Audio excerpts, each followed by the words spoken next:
जिंदगी अक्सर हमें क्रॉस रोड्स पर लाकर खड़ा कर देती है, एक पर्सनल बैटलफील्ड जहां मुश्किल चुनाव करने पड़ते हैं। कभी कभी हम अंदर से जड़ हो जाते हैं, मानो डिसीजन लेना असंभव है। सोचिए, एक बड़ा प्रमोशन, सालों का सपना, पर मतलब परिवार को नए शहर ले जाना, बच्चों को उनके स्कूल और दोस्तों से दूर करना और किसी बुजुर्ग परिजन को अकेला छोड़ना। दिल एम्बिशन और रिस्पॉन्सिबिलिटी के बीच बढ़ जाता है। ये इंटरनल कॉन्फ्लिक्ट एंजाइटी, डाउट और लॉस की आशंका पैदा करता है। हर राह दुख से भरी लगती है। यह है मॉडर्न कुरुक्षेत्र, दिमाग के लैंडस्केप में लड़ी जाने वाली लड़ाई। यहाँ तीर तलवार नहीं चलती, यहाँ मन का शोर और क्लैरिटी की तलाश है। ऐसी दुविधा इंसानी अनुभव का हिस्सा है, ड्यूटी बनाम डिजायर। ठीक ऐसी ही स्थिति में भगवद गीता की टाइमलेस विजडम एक मार्गदर्शक दीपक बनती है। हजारों साल पुरानी यह सीख आज भी उतनी ही रेलेवेंट है। क्राइसिस को स्पिरिचुअल ग्रोथ में बदलने की कला। भगवद गीता ड्रामेटिक और टेंस मंच पर खुलती है। कुरुक्षेत्र का पवित्र मैदान, दो विशाल सेनाएं आमने सामने, पांडव और कौरव विनाशकारी युद्ध के लिए तत्पर। ये अजनबी नहीं, रिश्तेदार, गुरु, मित्र, अब मृत्यु तक लड़ने को तैयार। पहला अध्याय, अर्जुन विषाद योग, सीन को बारीकी से सेट करता है। अंधे राजा धृतराष्ट्र संजय से युद्ध भूमि का वर्णन सुनते हैं। संजय डिवाइन विजन से युद्ध व्यवस्थाएं, शंख, तुरही, ढोल की गूंज बताते हैं। युग के महायोद्धा भीष्म, द्रोण, कर्ण और उधर पांडव, नेतृत्व युधिष्ठिर, फोरमोस्ट अर्जुन। हे कृष्ण, रथ दोनों सेनाओं के बीच ले चलो। दुश्मन पंक्तियों में अपने, भीष्म, द्रोण, चचेरे भाई, चाचा, साले, बचपन के मित्र। हकीकत टूट पड़ती है, यह भ्रातृघाती युद्ध है। अर्जुन का संकल्प टूटता है, शरीर कांपता, मुख सूखता, गांडीव हाथ से फिसलता है। दुख और भ्रम की लहर उसे जकड़ लेती है, लड़ने की इच्छा लकवाग्रस्त। यह विसरल ब्रेकडाउन हमारे अपने क्राइसिस से गूंजता है। पहला अध्याय हमें अर्जुन के मन के तूफान में उतारता है। यहीं से दिव्य संवाद की शुरुआत होती है। अर्जुन की दुविधा इमोशनल, सोशल और मोरल कॉन्फ्लिक्ट का संगम, कायरता नहीं, करुणा और धर्म का टकराव है। वह अपने बुजुर्गों, गुरुओं और रिश्तेदारों को देखकर कहता है, मैं क्यों लड़ूं? खून से सने सुख के बजाय भीख से जीना स्वीकार। वह विनाश आगे तक देखता है। परिवार का पतन, परंपराओं का क्षय, समाज का भ्रष्टाचार, आने वाली पीढ़ियों का दुख, धर्म व्यवस्था डगमगा सकती है। यह चिंता केवल निजी नहीं, सामाजिक, आध्यात्मिक है। दो विरोधी कर्तव्यों के बीच फंसा, जो भी चुने दुख और पाप, यही उसकी पैरालिसिस है। मेरे अंग कांप रहे हैं, मेरा मुख सूख रहा है, मैं सीधा खड़ा तक नहीं हो पा रहा। गांडीव, मानो अब अपने हाथों में अपरिचित वस्तु हो। वह केवल अपशकुन देखता है, ना जीत चाहिए, ना राज्य, ना सुख। आसक्ति का केंद्र, प्रियजनों के बिना विजय खोखली है। वह शोक, भ्रम और सीमित दृष्टि पर आधारित फ्लॉड रीजनिंग के लूप में फंस गया है। आखिर वह कहता है, मेरा मन कर्तव्य पर बिविल्डर्ड है। मैं आपका शिष्य हूँ, कृपया बताइए। यही सरेंडर गीता का पिवटल मोमेंट, हायर विजडम की दहलीज। अब तर्क से परे सत्य की खोज शुरू। कृष्ण बोने वाले हैं इटर्नल ट्रूथ के बीच, अर्जुन के शोक की जड़ पर। अर्जुन युद्ध के उद्देश्य पर प्रश्न उठाता है, धृतराष्ट्र के बेटों को मारकर हमें क्या सुख? अगर उन्हें मारेंगे तो पाप, और कोई जीत, राज्य या आनंद दृष्टि में नहीं। उसकी भावनात्मक उथल पुथल, अंग कांपना, मुख सूखना, रोए खड़े होना स्पर्श्य है, मानो शरीर साथ नहीं दे रहा। यह शारीरिक गिरावट मन और आत्मा के टूटने का चिन्ह। वह कहता है, जीत नहीं चाहिए, राज्य नहीं चाहिए, सुख नहीं चाहिए। जिनके लिए जी रहे थे वे ही सामने खड़े, विजय प्रियजनों के बिना अर्थहीन। तर्क उसकी सेवा छोड़ देता है। वह शोक जनित भ्रम में उलझा है। उसकी करुणा उच्च होते हुए भी अब दुर्बलता का स्रोत बन गई है। यही निराशा और समर्पण दिव्य ज्ञान के लिए भूमि तैयार करता है। अब कृष्ण शोक की जड़ पर वार करेंगे, ज्ञान का अंकुर फूटेगा, संदेश स्पष्ट होगा, रियलिटी की सच्ची प्रकृति।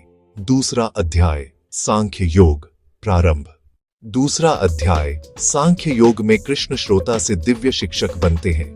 वह कहते हैं, यह अशुद्धता कहां से आई? यह नोबल को शोभा नहीं देती। कमजोरी मत अपनाओ, उठो। साधारण आदेश नहीं, जड़ों पर प्रहार। रियलिटी के सच्चे स्वरूप पर अज्ञान। शरीर अस्थाई, आत्मा शाश्वत, बुद्धिमान न जीवित का शोक करते हैं न मृत का। आत्मा अजन्मा, अविनाशी, शाश्वत, शरीर के क्षय से परे, शरीर के नष्ट होने पर भी वह नहीं नष्ट होती। जैसे मनुष्य पुराने वस्त्र त्याग कर नए धारण करता है, वैसे ही आत्मा नए शरीर ग्रहण करती है। श्लोक: वासांसि जीर्णानि यथा विहाय तथा शरीराणि विहाय जीर्णान्यन्यानि संयाति नवानि देहि।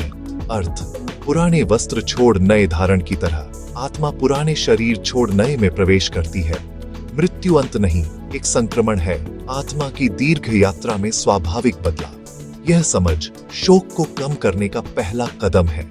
वह अपने प्रियजनों की आत्मा को नहीं मार सकता, वे एसेंशियल रूप में शाश्वत हैं। दुख का आधार ढहने लगता है, पर्सपेक्टिव बदलता है। कृष्ण मटेरियल से स्पिरिचुअल दृष्टि की ओर शिफ्ट सिखाते हैं। जड़ अज्ञान को काटना, ज्ञान का प्रकाश, अज्ञान का अंधकार दूर, यही सांख्य योग का उद्देश्य है। यूनिवर्सल सबक जो सच में रियल और एसेंशियल है, वह कभी नष्ट नहीं होता। कृष्ण आत्मा का विस्मयकारी वर्णन करते हैं ताकि अर्जुन आसक्ति और शोक से ऊपर उठे। नैनम छिंदन्ति शस्त्राणि, हथियार इसे नहीं काटते। नैनम दहति पावकः, अग्नि नहीं जला सकती। न चैनम क्लेदयन्त्यापो, पानी नहीं भिगोता। न शोष्यति मारुतः, हवा नहीं सुखाती। आत्मा जन्महीन, अनंत, सदा स्थित, आदिम है। शरीर के मरण पर भी आत्मा अमृत है। तीर केवल देह को छूते हैं, देही को नहीं। यह समझ लॉस झेलने वालों के लिए क्रूशल सांत्वना है। ऊर्जा रूप बदलती है, नष्ट नहीं होती।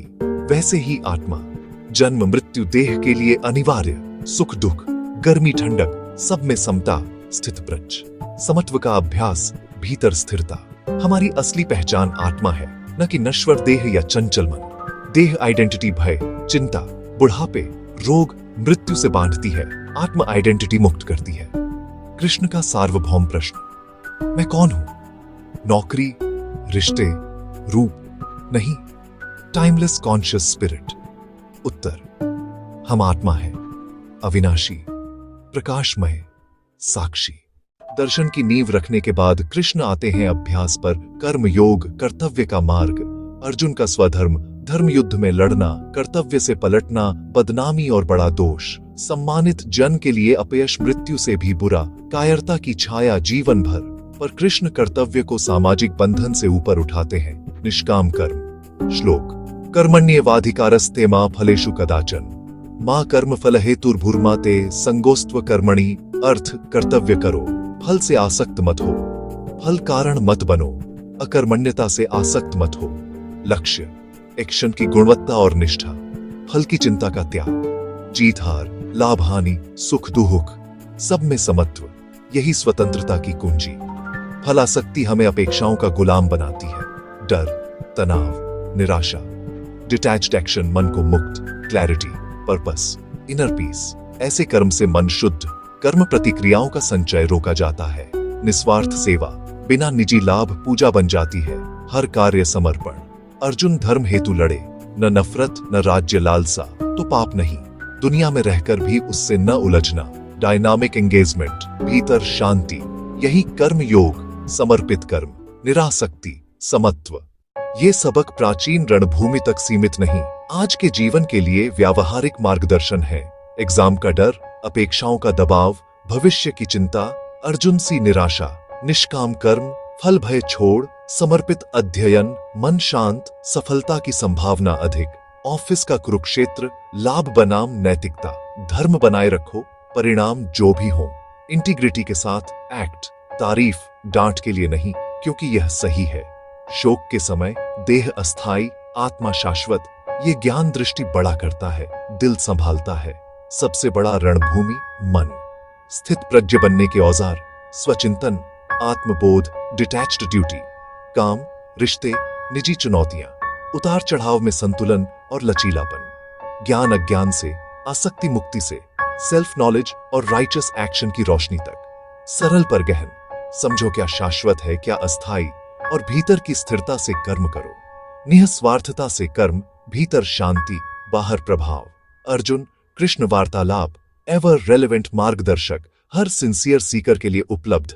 उच्च ज्ञान सदा राह रोशन करता है, हमारे आधुनिक कुरुक्षेत्रों में भी।